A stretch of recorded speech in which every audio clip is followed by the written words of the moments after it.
our festival after all, or just European focused. So no further ado, over to yourself, Patrick.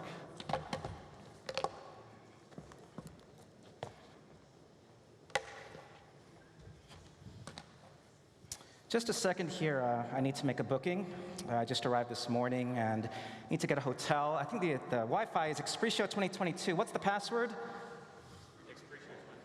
Thanks, guys. All right. So I know we're at Burj Berlage, and let me find a hotel near Central Station. Nearby, my company's willingness to pay is 400 euros. Let's get the suite. Oh, no, 600 euros. Nope, company's not willing to pay that. Let's get the Queen Superior room. Quick book. Oh, my credit card's in there. Good. Oh, all done. Good morning. Alo. Konnichiwa. Good morning, everyone. So we all come from different countries and different cultures, but one thing we have all in common is that we are rail operators or public transit providers. So the topic of today's speech is the first page matters. We need to create customer relevant offers to unlock customers' willingness to pay. And here is a QR code to Amtrak.com. So I'm Patrick Kongsilp from Amtrak, the National Passenger Railroad of the United States. I am the Director of Revenue Strategy, Planning and Analytics, but today's topic will be about retailing. All right, so what's Amtrak like in the United States? So fiscal year 2021, we had a ridership of 12.2 million people, revenue of 2.1 billion US dollars, 2 million euros, about 28 million Chinese yuan, and 280 Japanese yen. So that is a lot of revenue. This revenue is not concentrated within a single service. It is spread out through short-haul services. We call it the Acela or the Northeast Regional, similar to the Thalys, similar to Eurostar. We have first-class service with food. We have lounges. You can go from the nation's capital, the White House, to New York City in about 3 hours. If you want to go from Washington, D.C. to Disney World to see Mickey Mouse and Donald Duck, you can take your car overnight for a 1,200-kilometer, 850-mile journey. And you come in the next day ready to go about business. And as you can see, we also offer sleepers. The high-speed Acela service will go around maybe, say, 300 to 400 euros.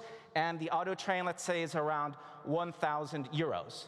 So we have different customers and different prices and different willingness to pay. And then there's one long-distance train, which is from Chicago to Los Angeles, the home of Barack Obama, Chicago to Los Angeles, Hollywood. That's a nice 3-day, 2-night train, and that can run around 2,000 euro. So we have a different profile and different behavior here. So I bet there's some people shopping right now. Some people checking Alibaba, someone checking OpenTable for dinner reservations, some people looking at companies, preparing the next slide. Some people are shopping here, I bet, right? Yeah, all right. So people are looking for reservations in Amsterdam tonight. So what does that have to do with that?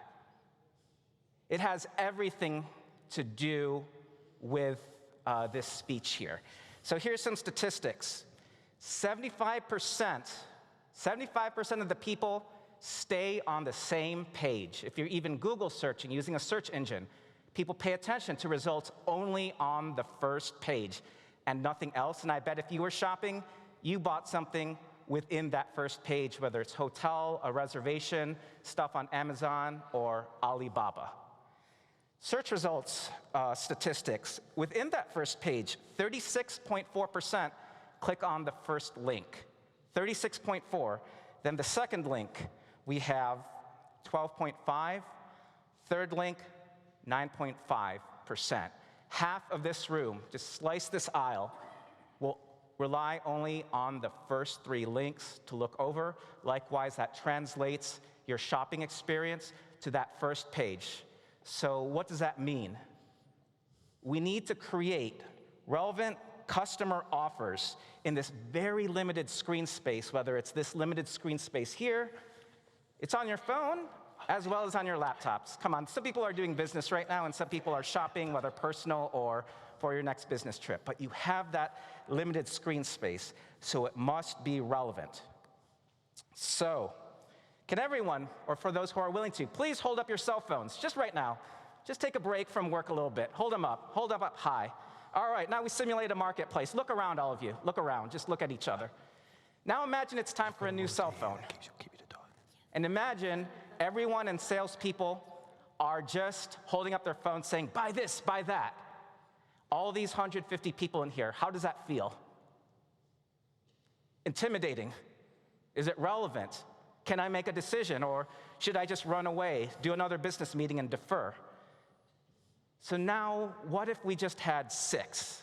And right now I can illustrate just by 4 cell phones and an iPad right over here.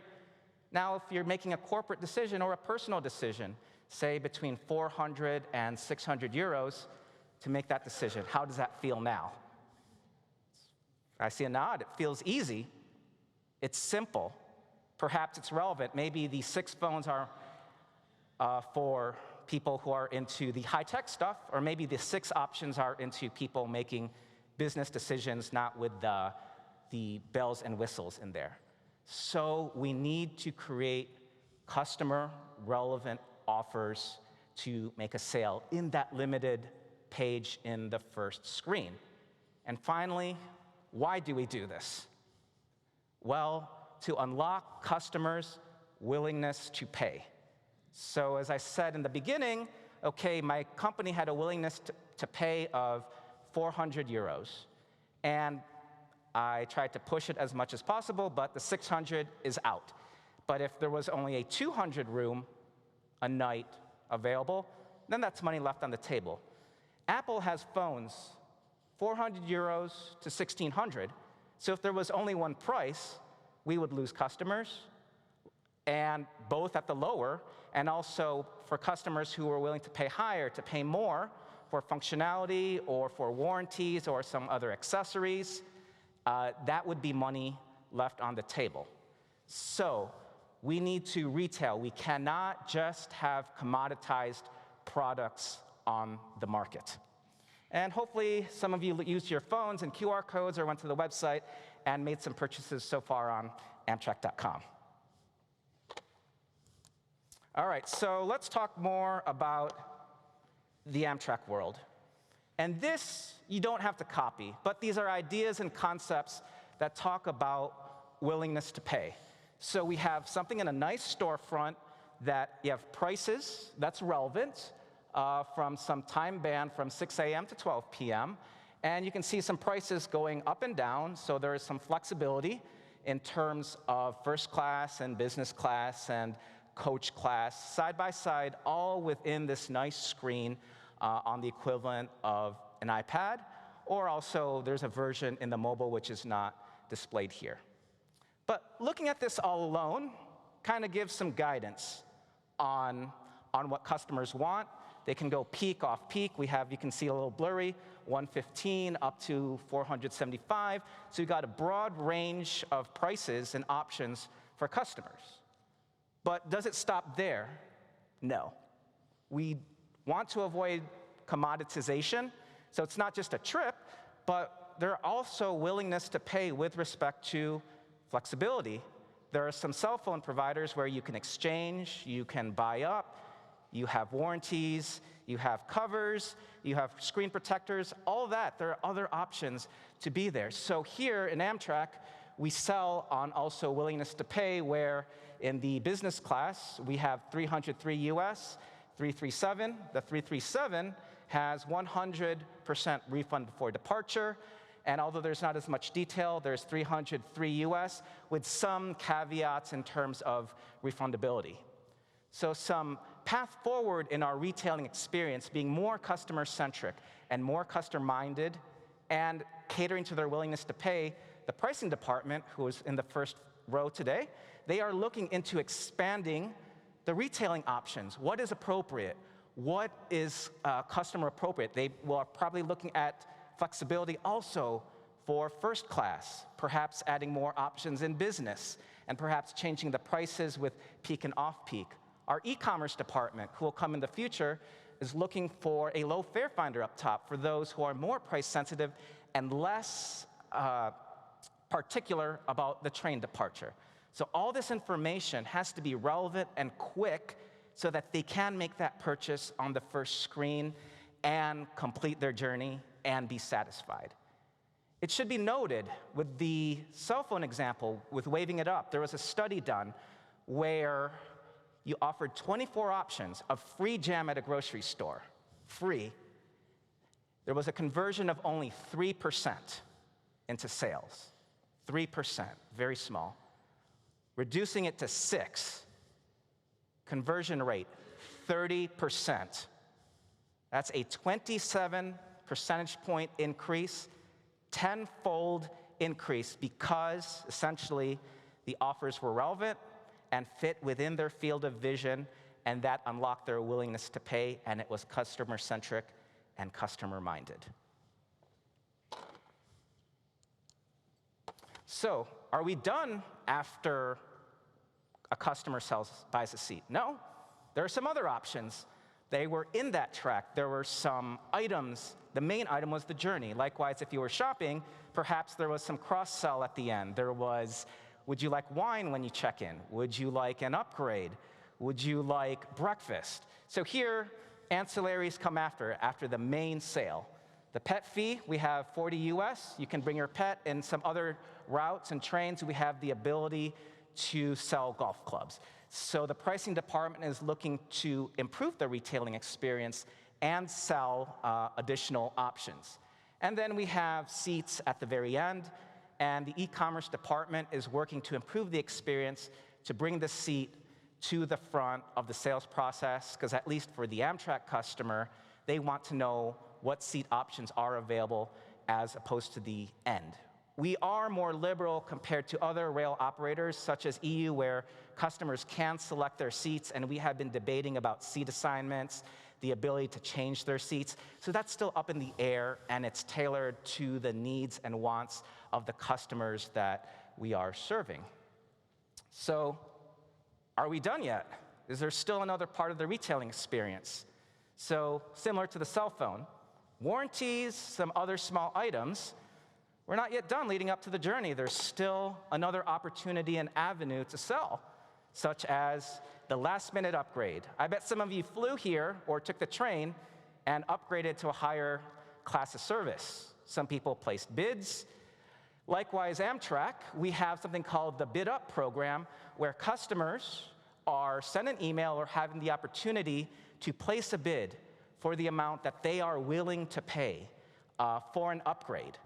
And there is no other information whether it will be granted or not, other than if the offer is strong, fair, or poor. With the pricing department and the revenue management department, there are thresholds for which, if the amount is exceeded, the bid is exceeded, then the credit card is charged to the customer, and then they receive a new e-ticket for an upgrade and have a premium experience, an experience that matched their willingness to pay. So as you can see, there are a lot of opportunities in the retailing experience besides just buying the main ticket up front. There can be differences around the world on how we go about it, whether it's fixed price, you do it in advance, you do it right before boarding, you do it a few hours, you place bids. It's all different, but the concepts are the same.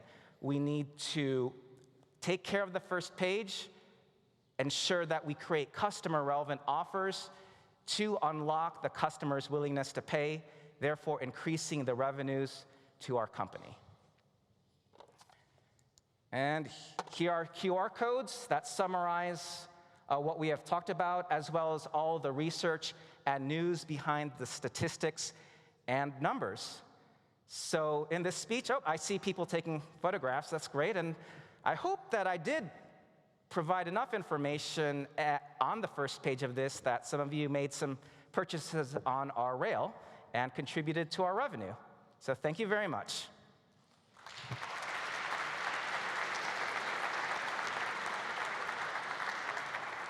Thank you very much. Thank you very much, Patrick. That was very insightful. Also a very good sales pitch. I hope you all have bought